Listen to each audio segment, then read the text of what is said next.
Hi folks, and welcome back to a very windy, a very miserable allotment.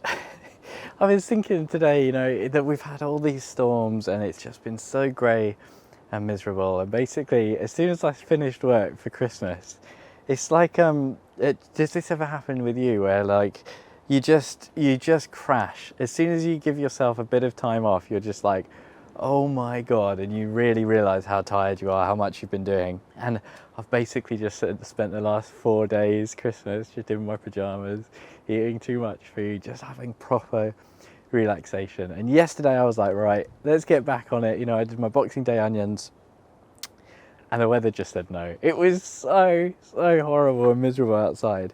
And to be honest, today is not much better, but I ventured out and literally as soon as I got here it started raining. So we're going to be in the tunnel. There's a little bit to show you outside. There's not really any storm damage, just a few bits getting blown about. A lot of kind of the weed membranes and that kind of thing have been blown off the bed, but nothing too major. So while it's still drizzling a little bit, there is one job that I wanted to get done today. And basically, like, my main kind of thing that I wanted to do really was just to come down and spend a little bit of time here doing anything. It's one of those days where it's probably not been that long since I was up at the allotment, but it feels like it's been ages for me. I had a proper switch off time, and it feels like I'm completely out of the loop, out of practice, out of any routine. So I've just come up, new thermos, Christmas present from Jess, and I've just come up to just, like I say, spend a bit of time. And there's one job I had in mind, and I think this is a really good idea. If you're I get a lot of comments, from people who are struggling a little bit with the winter works, and sometimes it's an idea just to give yourself one little job. And today my little job is this. I wanted to get these cabbages planted out. I can see there's a little bit of aphid damage on here, which is not great. Well, not damage, but aphids are just starting to take hold and arrive in numbers, which is not good. So a bit of manual control on that. And sometimes it's just one little thing that you need that will coax you out into the garden. And I know I've seen about 3 or 4 other things that I've got to do while I'm here. So I'm just going to kind of sit, just try and relax a little bit, enjoy being here and enjoy my tea. One thing I do think I want to do is get like a permanent setup for this chair, probably just to the left of me here on the slabs. It's really coming down now. It's something that I've been kind of umming and ahhing about, in the polytunnel. Do I give space over to like permanently having somewhere to sit? And I think I should. I think it's just, I can't help myself. I know that I'll always want to come in here and just sit down. And if I don't make a space for it, at the moment I don't have a space for it. And this chair, I'm constantly moving it around and it's always in the way.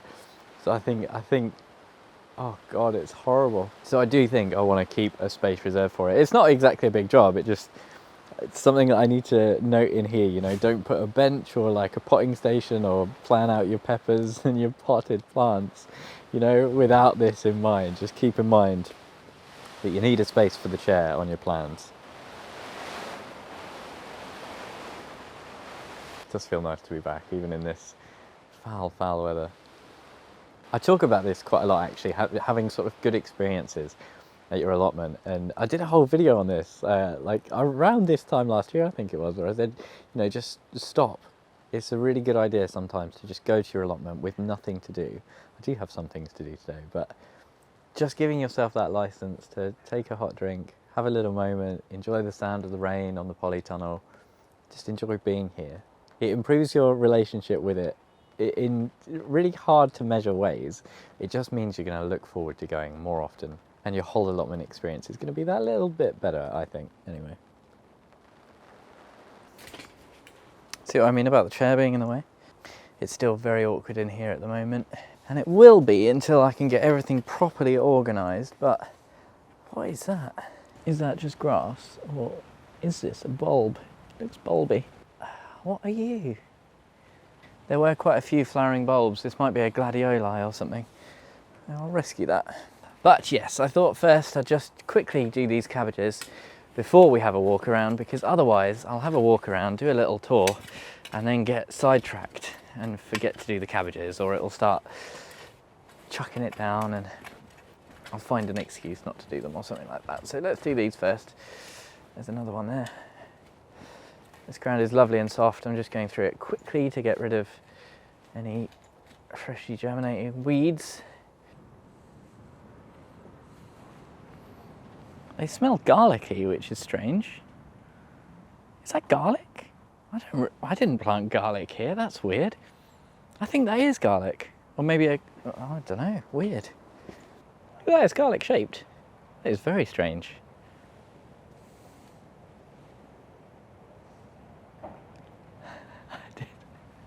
I did plant garlic. I did plant these. I completely forgot when I was doing them in the tubs. I literally had 2 spare that I just put in here to see what would happen. Well, I'll move them and put them out the way. That's so stupid. The short-term memory of a goldfish. I did tell you I was feeling a bit out of the loop, didn't I?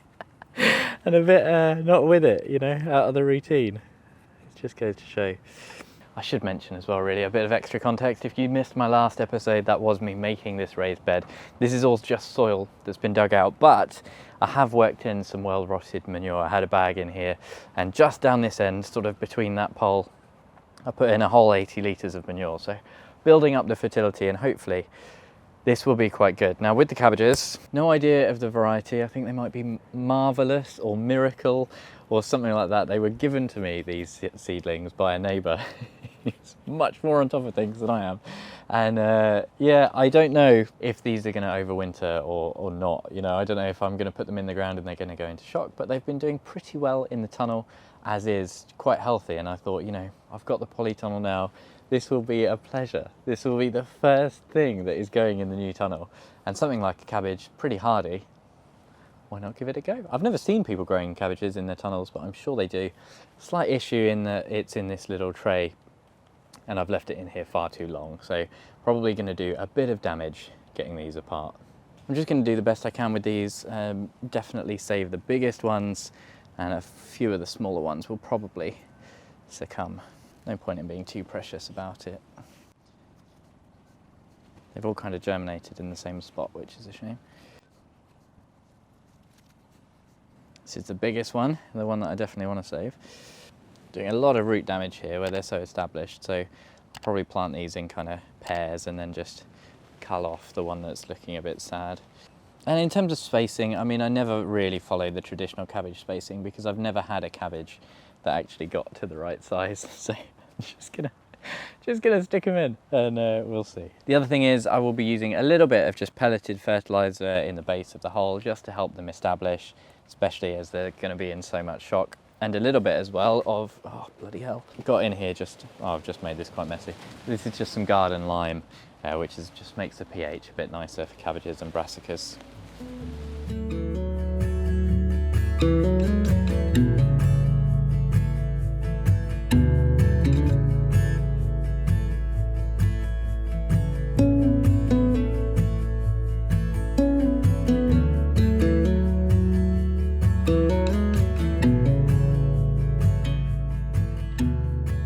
Nothing too fancy, pretty simple, just kind of did it by eye, took a few aphids off as I went. I think, you know, especially in a polytunnel or growing undercover, pest problems are always going to be something that you've got to contend with, and with aphids I do find that generally speaking a little bit of manual removal usually sufficient. One thing I have been doing is really getting these pushed nice and deep. You know, the brassicas don't like to be rocked around, and I guess you're going to have less of that in a tunnel, but I've just tried to make sure that, you know, it's really nice and compressed around their stems and around the base. And then they've just been watered in. They don't really need any water. It's still super wet in here, but that's once again just to help with getting everything nice and firm.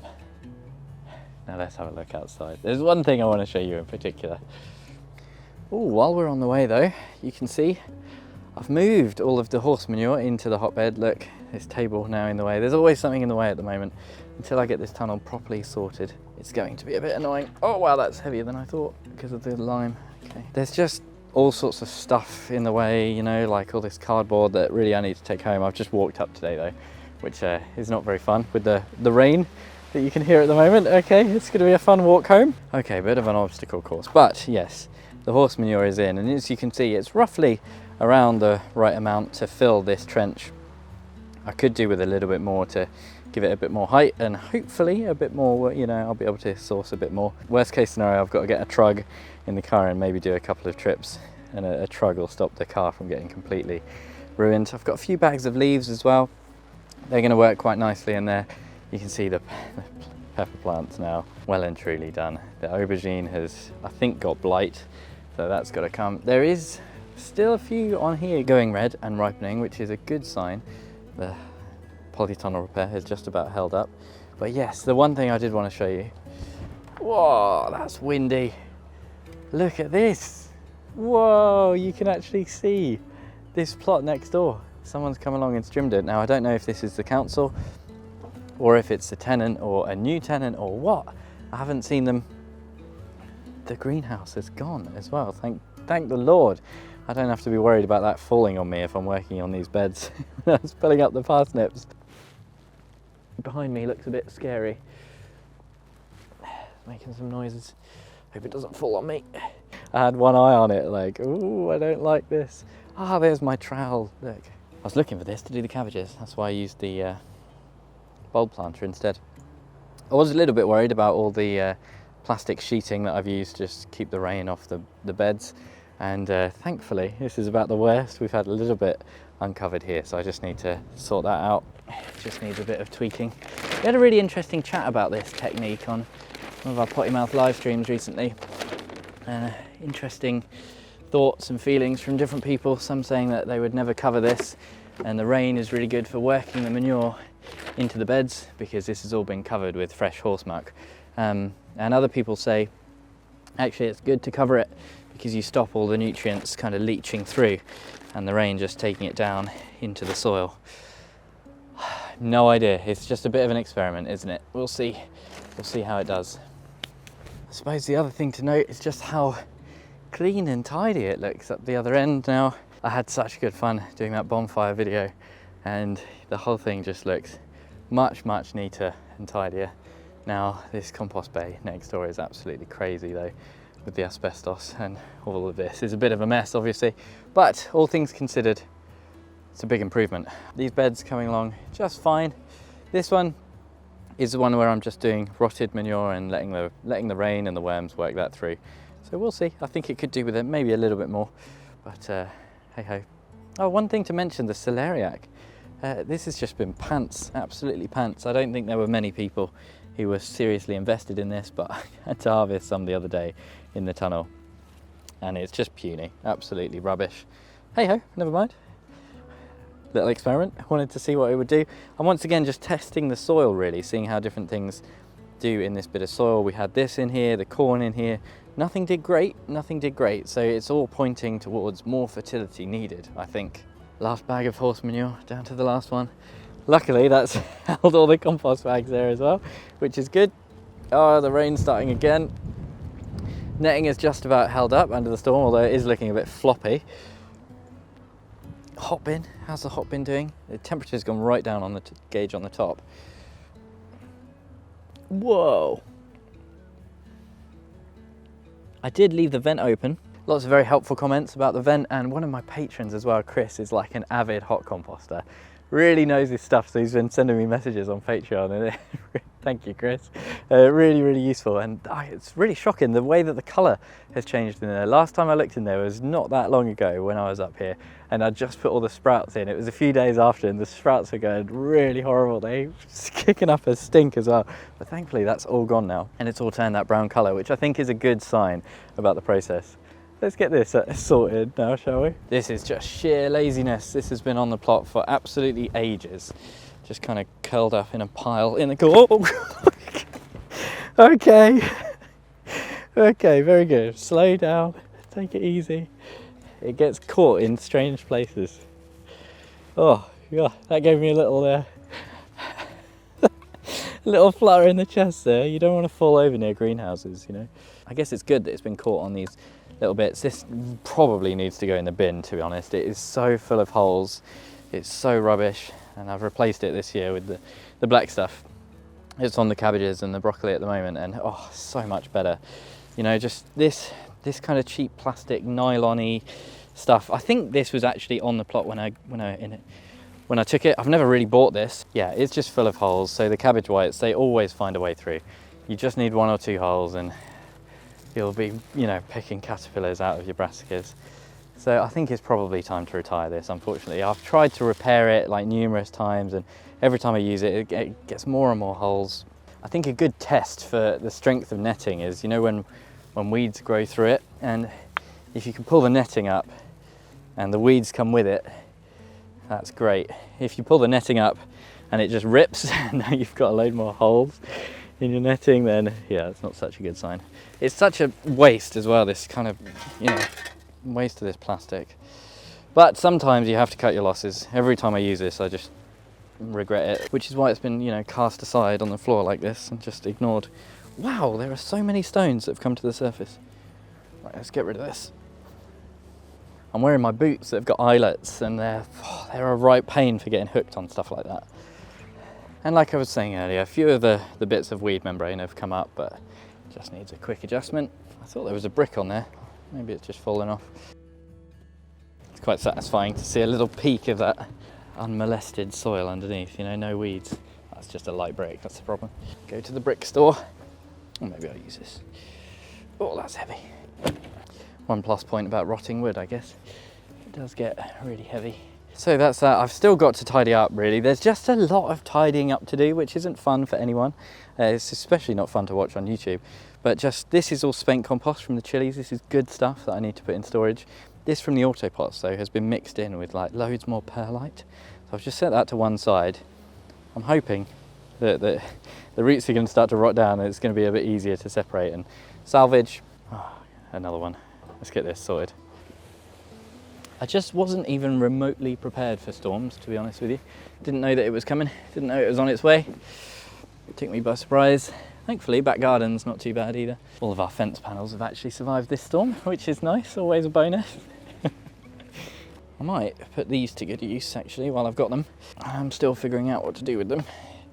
Wow, these have taken on a lot of water, okay.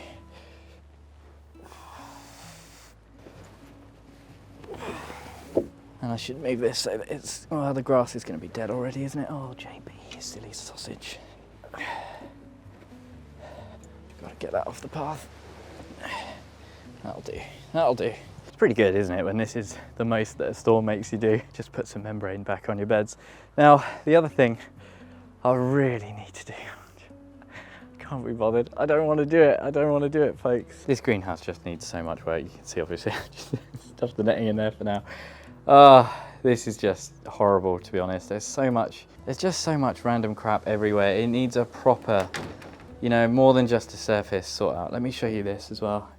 Try and push this netting down, get out of here. Oh, a brick. Get down, get down. Okay. Yes, so this sleeper, look at this. You can just see the water damage, you know, all of this that comes inside and where it's gone completely rotten. There's worms in it. So, yeah, you know, it's like cleaning the greenhouse is one thing, but it feels like doing anything in here. It's sort of like silly if I'm not going to address this and do it all properly. So I do still think I should be planning a greenhouse repair as my next big job, and probably a bit of a reorganise with all of the potting benches and stuff I've got in here. It's just one of those things that I don't want to think about. It's one of those things that I don't want to pick at. I don't want to start doing because, oh God. Oh, it's not a good feeling, not a good feeling. And there's one other thing that I just got to show you. I've been talking about how this shed is on its last legs for a very long time. You know, it really is on the way out, but look at this. This is actually quite tidy in here at the moment. Oh, let me put my light on. Yeah, so this is relatively tidy because I've been moving most of the stuff out of here into the greenhouses, into the tunnel. But look at this. You can now see daylight through the floor. quite a lot of daylight as well. Once again, something I've just kind of noticed, gone like that and gone, oh, don't look at that. Don't look, JB. Yeah, the entire lawnmower there is just basically falling through the floor. So not great. But to be honest, if the shed falls down, nothing of value will be lost. I keep coming, like, I'm close to just coming up here with a sledgehammer and taking the thing down, but that will just create a lot more work, which is not what I need at the moment. So in terms of priority, it's definitely the greenhouse for me. I did have it in the back of my mind, maybe I'd rebuild the shed this winter. But I think the next thing, really, before spring, oh, I don't want to say it out loud, but I think I need to deglaze this whole greenhouse, put the frame to one side, rebuild the base, sort it out. I've said it now, it's on a video. I think that's the plan. When I do that is another matter. But I do think that should roughly be the plan for the next big thing, I think. But before I do that, there's plenty of small things to do in the polytunnel, like cutting this off. And it just really makes me happy to see the first things planted in the raised bed in here. There's lots of kind of a bit more tidying to do, a bit more organizing, get rid of some of these chili peppers that aren't doing anything, keep the ones that are doing okay, sort out the slabs, get the chair in place. I do kind of want some kind of storage system over there, some shelves or something. So I think this, you know, I want to get the tunnel done first and then move on to the greenhouse. One thing that I do kind of have in mind is if I do take that greenhouse apart, you know, deglaze it, I do still have a polytunnel and a second greenhouse to do all my spring growing in. So it's not the end of the world if that project gets held up or, you know, delayed. I might just be juggling it a little bit with the growing year. If I can avoid that though, I would really like to. It just depends how much mojo and how much energy I've got between now and what I would say February is when it really starts, you know. That's when I want to get, the end of February, at the beginning of March is when most of my sowing really begins. And it will go a little bit before that if I get the hotbed up and running. But there's a lot going on. There's a lot to think about, isn't there? But I'm happy I've got my one little win. I came up, little job, had a nice cup of tea, I had a good time. Thank you ever so much for joining me. An extra special thank you to all of my Chili Pepper Tier patrons, Tony, Bill, Pam, Louise, Mel, Michael, Denise, Socks in the Garden, and Andrew. Hopefully I'll see you again.